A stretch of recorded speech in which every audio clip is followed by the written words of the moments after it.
what happens when the leads aren't flowing? And thank goodness, since I came into this role, they are. However, there's a seasonality to everybody's agency, right? There's always a seasonality to a business, especially um, for large budgets. Welcome to the Digital Agency Growth Podcast. I'm your host, Dan Englander. So today on the show, I'm very excited to welcome Alexis Trammell. So Alexis is the Chief Growth Officer at Stratebeat, which is an organic growth agency specializing in geo. If you don't know what that means, you probably should, but it's basically SEO for AI, as well as SEO, content marketing, and web strategy. So Alexis, welcome to the show. Thank you so much for having me, Dan. Happy to be here. Yeah, likewise.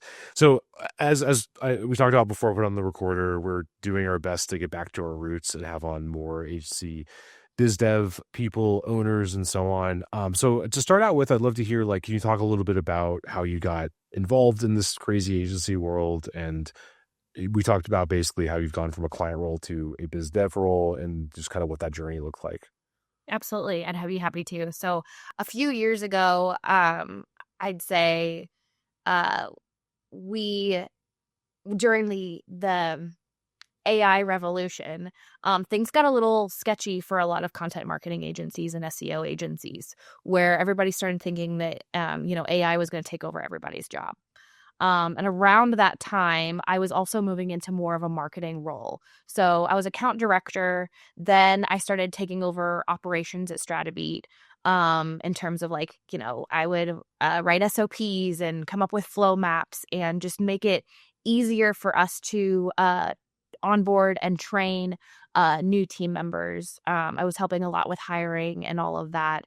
And it was hard to get processes in place when we had a lot of services. But as we niched down, things got a lot smoother. So then comes the AI revolution, and with AI, people started letting go of their agencies because they started realizing, oh my gosh, I think that AI can, take over my entire marketing team. So CMOs were getting fired, entire marketing teams were getting laid off. Everyone was like, we don't need you anymore. SEO is going to die in a couple months anyway. So it was a kind of a rough go for a minute. And I'm so happy to hear that, to see how things have really slowed down on terms of that. People are much more educated. They know how to use AI. They understand that content generated by ChatGPT is garbage. We're calling it AI slop finally. And people get that it's really important to have that human aspect in their marketing again. And so one of the things that had us pivot was we did add GEO as a service. So as Dan said, if you don't know what GEO is, you really need to, because it's fantastic. So historically, SEO agencies are going to tell you, it's going to take 6 to 12 months for you to start getting results from our services. SEO takes time. It's a really big investment. It's very expensive. You're going to spend a ton of money up front, and you're going to continue to spend a lot of money, but your results are going to be compounding. So within a couple of years, you're going to be so glad you did this, because your growth is going to go through the roof. And all of that's true. And it's still true for SEO, that it is compounding. But with GEO entering the scene, things don't take as long for you to start seeing results. And so Stratebeat in particular is really niched down to B2B SaaS companies. And we've done a ton of research in SaaS. We're coming out with some original research here soon, a GEO study for SaaS. We really just want to know what exactly is moving the needle for SaaS companies today. And if you're not doing original research for your agency, you absolutely should be doing it, because one, it's a great lead gen strategy. Two, it's a great way to get good backlinks and some digital PR. We show up on podcasts. Tom Shapiro, our CEO, shows up on podcasts all the time talking about the study, and people invite him to webinars. He goes to events. It's fantastic. But we've done a lot of research into GEO and started offering that as a service. We do GEO audits, and what's cool about it is that while SEO can get you rankings, and can get you traffic, um, when AI entered the scene, we started seeing, well, traffic and rankings are still good. Um, well, rankings are still good, but then traffic was falling off of a cliff. And Yeah. everybody started panicking. They're like, "Oh my gosh, what are we gonna do?" And um, and that's when a lot of agencies get fired. And then once you know how to do GEO, that's like basically SEO for AI, like you said. It's how do you start showing up and getting cited in ChatGPT or Claude or Perplexity or Gemini and so on and so forth. Yeah, that makes sense. So I think that like a lot more agencies could be focusing on that. What I'd love to kind of dig into, if you don't mind switching gears, is like, can you talk more about how you made this transition to a biz dev role and what it's been like, how that shift came about in the agency? Yeah, absolutely, absolutely. So, once we had entered the GEO scene, we um started getting flooded with new biz. Like once we entered the GEO scene, we started seeing leads coming through left and right. And funnily enough, I was pregnant whenever we finally started offering GEO as a service. We put it on our website. We were officially like seeing really great results in GEO. And by the time I got back from maternity leave, our CEO, who was our only salesperson, was drowning. And he was like, "We really need a salesperson." And we'd been wanting to hire another salesperson forever. We knew we wanted another salesperson. It was a goal of ours to add one in 2025. And Tom, our CEO, approached me and said, I was speaking to a good friend and advisor, a good friend and mentor, and he was recommending that instead of hiring someone outside of the agency, we should hire internally. And the thought there was, he came from sales from iProspect, a huge agency. And when he first started there were 80 employees, and they just took off. They were huge now. And they had, 10 salespeople when he first started there. And then by the time he left, there were two. Within a couple of years, they were just like everybody was leaving. And Yeah. I joke and I say, "Oh, so you wanted me in sales so you could fire me finally?" Because I've been with the agency for so long. I'm like, surely Tom's sick of me by now. But the truth is, he was like, "Well, Alexis has been with us for a long time.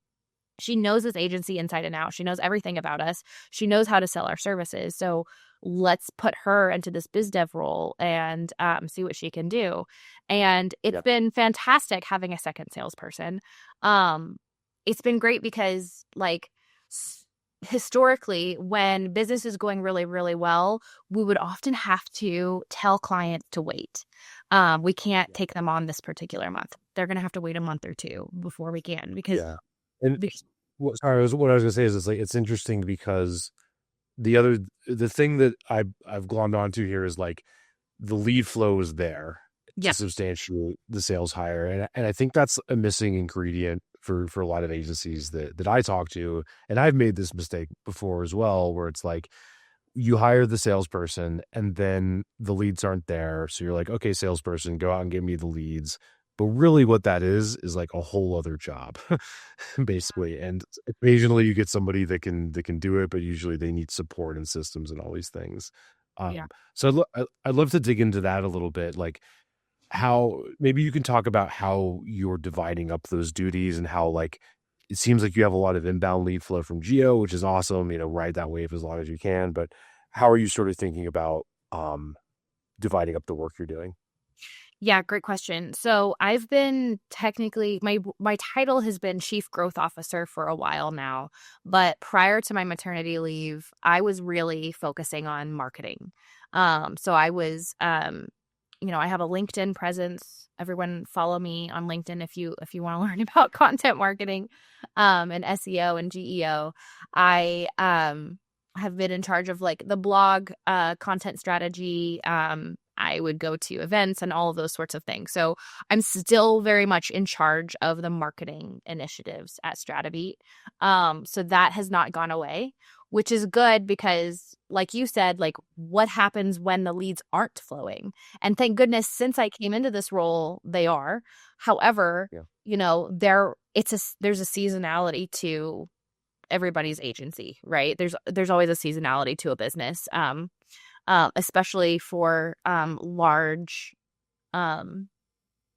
for large budgets, right? Because fiscal years come to an end. A lot of agencies require some sort of 6 12 month 2 year commitment, and so there's always going to be some sort of seasonality to it. The great thing here is, since I'm in charge of sales and marketing, I have a job even if the proposals are not coming in. And so Tom and I, divide up the leads evenly. I will he and I will jointly join like discovery calls. We will collaborate very closely on proposals and on um the the contract work and all of that. But yeah, we just divide that evenly right now. And so that's how that's working right now. And then in addition to that, we're a small agency. So he and I are both still available to help on accounts when necessary. And whenever I do bring in an account, I really like to see them through the full onboarding process and make sure that they're very happy with StrataBeat. I want to make sure that our clients' onboarding process is very smooth.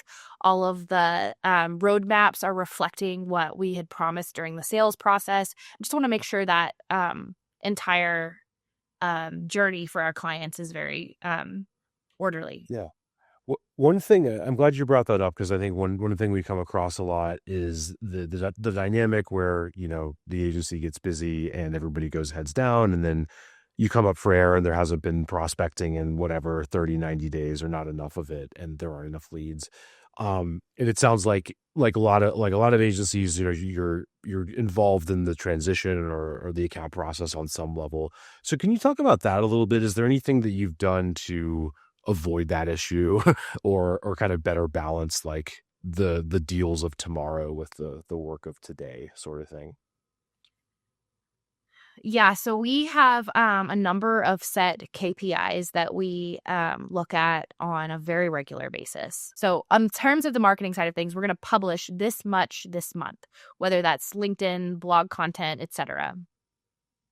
And we actually get a lot of leads from LinkedIn as well, in addition to GEO. So that has been really helpful in generating the leads for us. It's tough, right? So like I'd say that a big part of it is I do not have my hands as dirty as I have in the past. The big part of it is that I will be attending meetings, internal meetings with the team, talking about roadmap, talking about strategy, and then I'll also be attending select meetings with clients. And so it's not as much of my time as it has been in the past. So I'm not the project manager on these accounts. I'm rather just overseeing strategy and making sure that the client's really happy. So it's not as much of my time as I have historically spent. Yeah, that makes sense. Maybe just kind of double click on the prospecting side. I think that one thing we've seen is that, everything's gotten harder because there's more agencies than ever, more competition, more noise, more skepticism. Um, and so one question there is like, what have you found to work lately for breaking through, for getting the attention of whoever it is, CMO, CEO, etc.? Yeah, LinkedIn is a big one for me. So I love to connect with all CMOs, SaaS companies, B2B SaaS companies on LinkedIn. And I write content on there that I believe that a CMO is going to love. I want to just be helpful all the time. And so I am not someone who's ever going to be cold pitching on LinkedIn. And I'm not someone who really likes to send cold emails either. Instead, I feel like I think that a lot of the leads are just coming through because we have brand recognition in the B2B SaaS space, and that we're not going to be cold, hard salespeople. We never want to be very salesy. In fact, in our discovery calls, we don't want to be very salesy. And I think that CMOs appreciate that because I don't think that CMOs really want to be sold to. Um, so So I'm just hyper focused on solving their problems. that makes sense. So you mentioned you're creating a lot of content on LinkedIn, and it's mainly for B2B SaaS marketers, which are probably dealing with a lot right now with everything changing. Can we dig into that a little bit? Like what's the sort of content? And it doesn't have to be word for word, like what the header is or something, but what is the vibe or the approach of that content that you're finding to work these days? I feel like relatable content's fantastic. I have a large network of content marketers, and CMOs and SEOs. And I just love the community on LinkedIn whenever it comes to that particular space because everyone's very collaborative. Everyone always wants to learn from one another. They're posting about different tools they're using. They're like, well, this has been working for me. What's been working for you? And I have just loved being a part of that community. My network is invaluable to me. And so when I'm looking to post, I want to make sure that I'm contributing to that conversation. Um, I mean, I'm not gonna lie, I will brag about my team on LinkedIn. We get great results for our clients, and I want the world to know about it. And so I'll post about that too, but I'll do a nice little balance with some relatable content, some funny content, and just with some. But primarily, I really want to be giving helpful content. Recommendations to my audience. Cool. That makes sense. So we've talked about kind of the power of having a service that people want, having a thing that people already want, and then being there long enough to like have this brand recognition, being top of mind, being present. We talked about prospecting. Now I'd love to sort of go a little further into the sales process, if you don't mind sharing, and like deeper funnel, let's say. Um, can you talk about that a little bit? Like when you have, a proposal, is there any, like, what have you found to be effective these days? Is there anything that jumps out to you as, and you've been in the agency space, I think, with this agency for a while, maybe others, that, hey, most people are doing it this way, but we found this better way to do it and a better way to present things. the That's where a lot of nuggets live. So, Um, I can't go deep into our proposal process. I can say though that we just want to solve their problems. And so that's all we want to talk about is what are their problems and what are the solutions to those problems. We're not going to try to sell SEO to anyone who and there are some who have approached us where SEO is not the solution for them. It won't get them to where they want to be. And there have been moments when someone has approached us and said, hey, I want to work with you, and we've said, sorry, you're just not a good fit. Like, I don't believe that SEO is going to work. And we've turned away money that way. Like, sure, we could do SEO for you. You can pay us, $10,000 every month if you want, but it's not going to get you where you want to be. And so we will turn down business if we don't believe that it's the solution for them. Most of the time it will be the solution, but not always. And I think yeah, that that people makes really sense. appreciate that as well. I feel like when I say with it, our leads primarily come from referrals.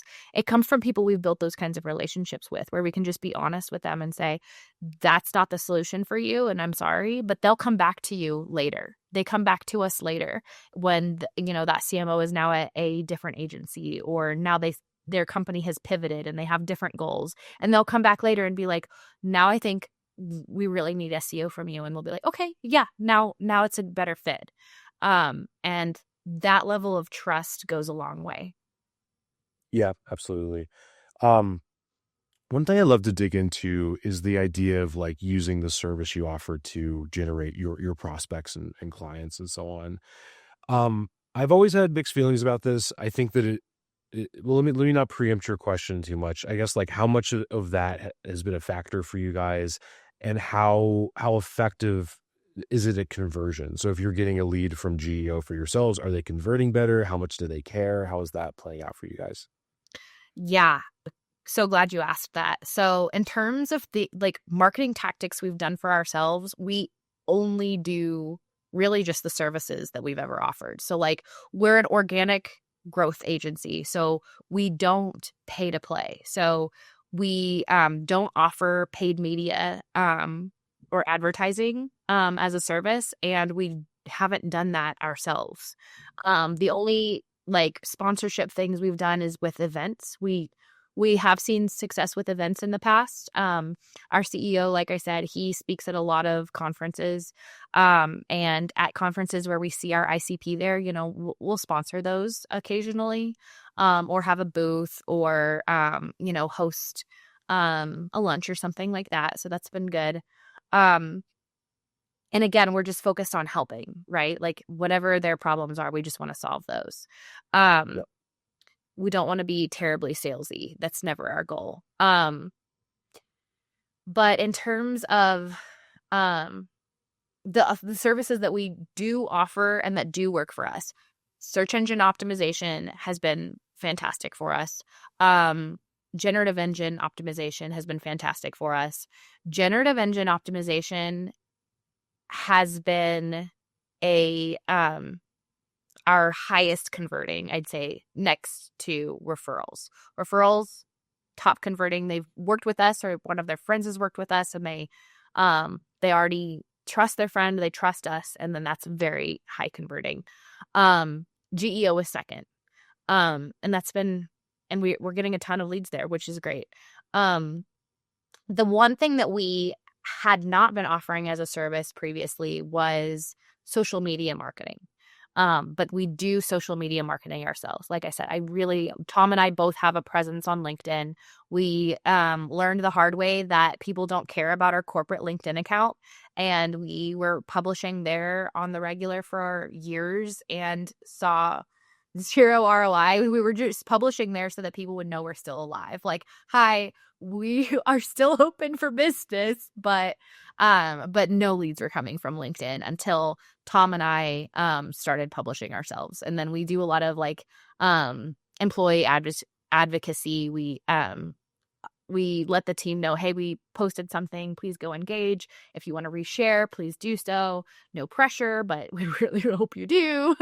So that's all been happening as well. And so we actually have seen such success in LinkedIn that we did decide, okay, well, maybe we should offer executive branding as a service. And so that's a new service coming to our website here soon. We're going to add a service page for executive branding here soon.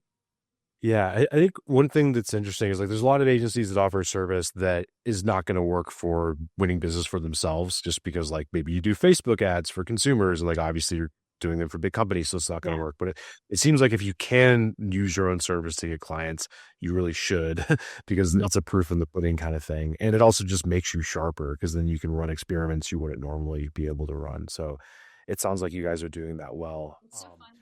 Kind of a yeah. Go ahead. Yeah. Say too, it's really fun to be able to tell a client, like, look, I mean, just Google like B2B SEO agency, and we're on Google page one for that. So like clearly we're good at SEO, right? And we do mention that during the proposal process. It comes up naturally. Yeah, that's a great point. Kind of semi-related, but subject change. Can you talk about the tech stuff with as much as you're open to sharing, like in terms of the tools that you found to work well? This is kind of like an internal debate over how much stock to put in the tools, and I see a lot of agencies using them as a distraction, like as a distraction away from the hard work and the resistance of having to whatever go out and prospect or create content or do the things that are actually going to work. But that said, they can produce a lot of leverage. So I'd love to hear your take on that, and like how you guys are thinking about the tech stuff. I'd say that we're not heavy on the tools ourselves. There are a few software platforms that we use every single day, but email marketing is something that, or ABM has been something that um, we've done in the past, but when it comes to automation like that, it it's very hard to make it feel helpful and personal. And I can't stress this enough. I feel like I'm beating a dead horse here, but we don't want to come off as salesy because we only want to work with people that we can help. And so when we have sent out, um, cold emails, it's very, um, we haven't seen the ROI from it unless we can get very personalized with the content.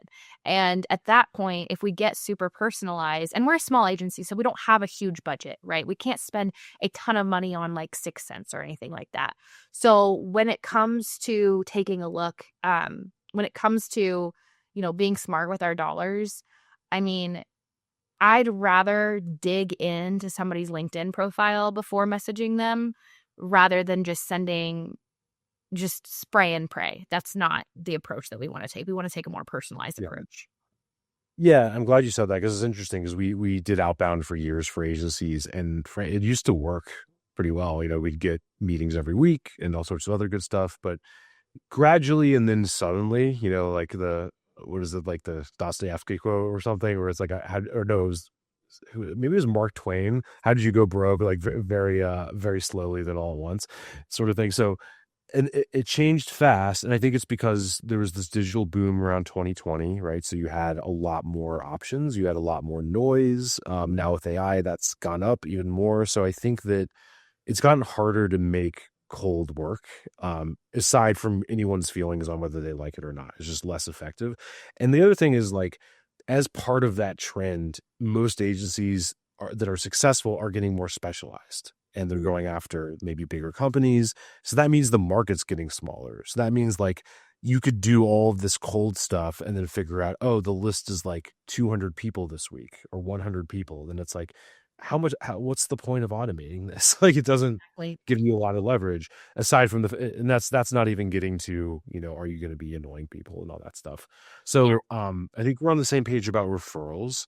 What we tend to see is a lot of the times agencies, not just everybody, aren't as proactive about referrals as they could be when people are willing to help. So I'd love to dig into that with you guys. I think you mentioned like using the team or having the team be involved. Can you talk about referrals and how you're thinking about them, kind of how you're going about nurturing them over time? Yeah. I think that anyone that we've had a relationship with in the past, it's literally just relationships, right? Like, I feel like my past clients are friends of mine, genuinely. I, was talking to them every week for a while. We've been through some things together, and I don't want to say trauma bonded, but like we're buds, right? And so to be connected with them on LinkedIn, to have some of their cell phone numbers and text them every once in a while, like that goes a very long way. And it's like my whole brand on LinkedIn is I want to be your SEO, GEO, and content marketing BFF. Like that's how I that's how referrals come in, is because I want to be a friend, right? And I don't want things to ever feel cold or too professional or like I don't want to talk to you if I can't sell to you or anything like that.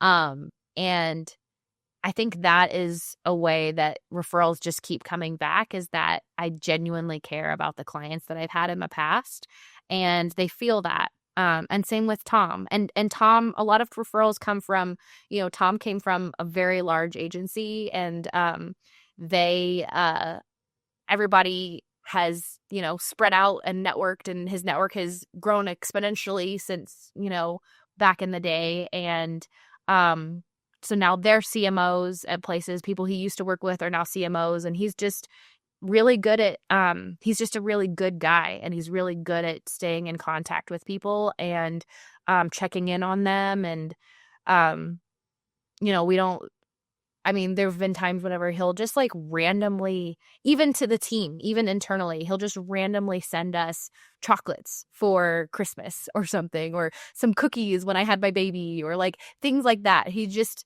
is a thoughtful person. And if he does that for me, I imagine he's probably doing that to his other friends as well, out that he's worked with in the past. And so just having genuine relationships with people is how the referrals keep coming. And that's been, it doesn't, it feels good. It just feels good. Yeah, that makes sense. It's interesting. We had a conversation this last week now with Leah Leaves, who's involved in agency ops and embedding ops people in agencies. And I think she was talking about that, how like the hospitality element is kind of becoming a bigger thing. And it probably, kind of always was, but it seems like when there's this constant cost benefit analysis being done with an AI tool or with something else, I think that stuff has a lot of power. So I'm glad you brought that up. Yeah, it really does. Yeah. One book that really stuck with me that I read a while back was Never Eat Alone. I'm not that extroverted to take on every single recommendation they make in that book, but Tom did recommend I read that several years ago, and there were several things that really stuck with me there, which were, just be a good human and just really care about people, and just try to be thoughtful. And I luckily married a real extrovert, and he makes me this way too, where he's still friends with people he met 20 years ago, and he still texts people on the regular, and he'll check in on me. He's like, well, how's your friend Sarah doing? And I'm like, I don't know. He's like, well, when did you last talk to her? I'm like, I don't know. And he's like, well, you need to text her. You need to make sure you check in on her. I'm just like, okay, I will. Thanks. And I feel like that's just good rules in life and in sales as well, right? It helps with biz dev, it helps with friendships, and it's just really good to have genuine connections with people. Yeah, absolutely. I think that's a good note to end on. And with that, Alexis, yeah, where can people go to follow Stratabeat and what you're up to and so on? Yeah, stratabeat.com is our website. You can follow Tom Shapiro or me, Alexis Trammell, on LinkedIn. We're pretty active there, and you can follow Stratabeat on LinkedIn as well, and would love to connect. Awesome. Thanks so much, Alexis. Appreciate it. Thank you so much, Dan.